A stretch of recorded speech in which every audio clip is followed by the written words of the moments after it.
Hero విశాల్కు ఏమైంది? అంత దారుణంగానా? Hero Vishal గురించి ప్రేక్షకులకు ప్రత్యేకంగా చెప్పాల్సిన అవసరం లేదు. తెలుగువాడైన ఈ హీరో ప్రస్తుత తరంలో కోలీవుడ్ అగ్రనటుల్లో ఒకరిగా గుర్తింపు తెచ్చుకున్నారు.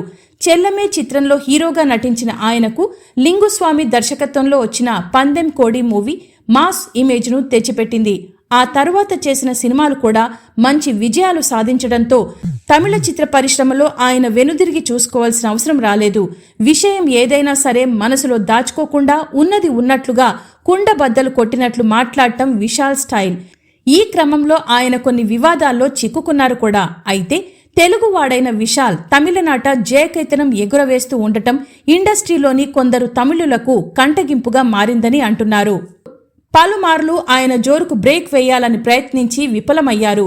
దక్షిణ భారత చలనచిత్ర నటీనటుల అసోసియేషన్ నడిగర్ సంఘంలో చోటు చేసుకున్న అవకతవకలను ఎత్తిచూపుతూ విశాల్ ఆయన మనుషులు పోటీ చేసి విజయం సాధించారు.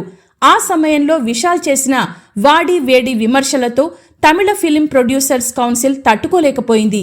ఈ పరిణామాలతో విశాల్ను కౌన్సిల్ నుంచి కూడా బహిష్కరించింది. అయినప్పటికీ తట్టుకొని నిలబడిన విశాల్ 2017లో జరిగిన ప్రొడ్యూసర్స్ కౌన్సిల్స్ ఎన్నికల్లో పోటీ చేసి ప్రెసిడెంట్గా విజయం సాధించి షాక్ ఇచ్చారు.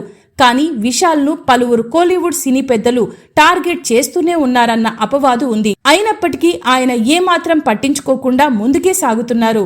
ప్రస్తుతం విశాల్ నటించిన మదగజ రాజా సంక్రాంతి కానుకగా ప్రేక్షకుల ముందుకు వస్తోంది. ఎప్పుడో రావాల్సిన ఈ సినిమా పలు కారణాల వల్ల ఆగిపోయి దాదాపు 12 సంవత్సరాల తరువాత రిలీజ్ అవుతోంది.